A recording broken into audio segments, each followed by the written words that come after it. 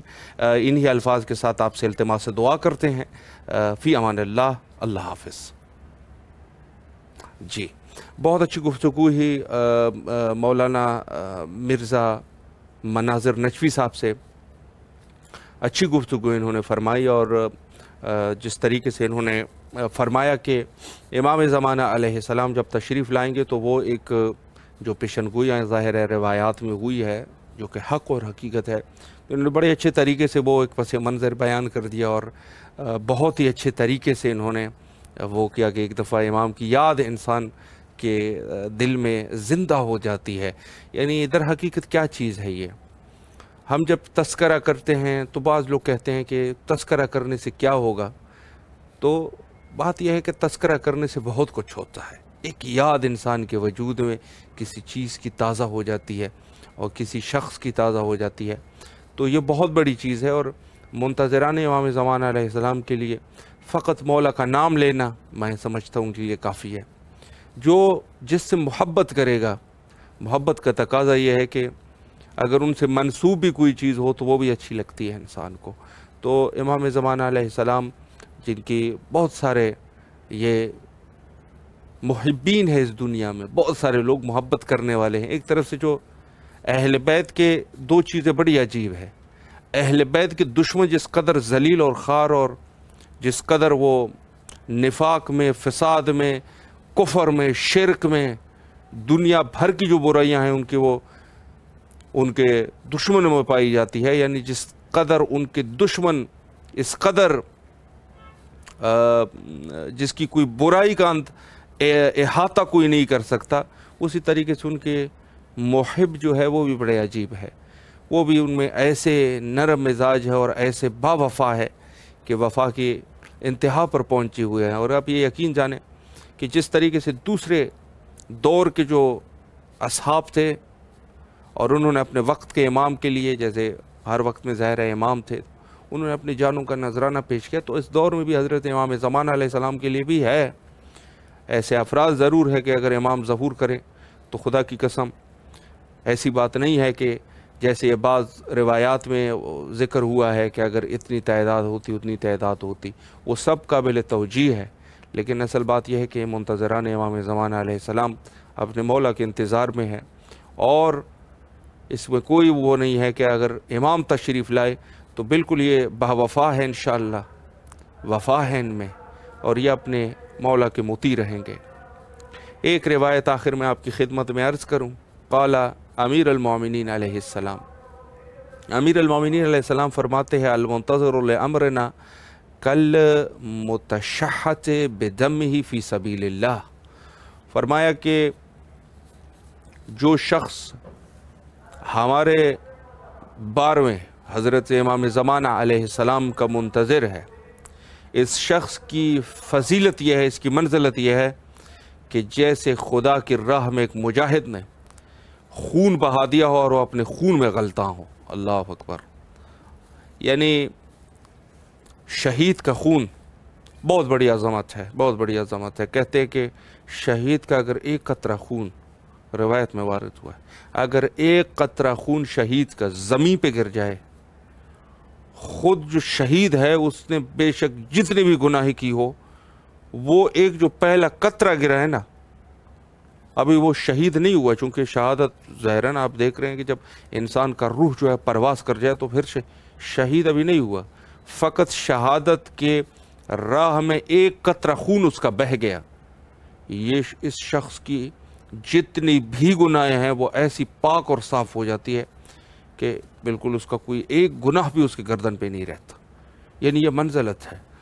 اور امام زمانہ علیہ السلام کا منتظر، اس کی منزلت یہ ہے کہ جیسے کہ یہ شہید ہوا ہے اور اپنے خون میں غلطاں پڑا ہوا ہے۔ اللہ اکبر! بہت بڑی عظمت ہے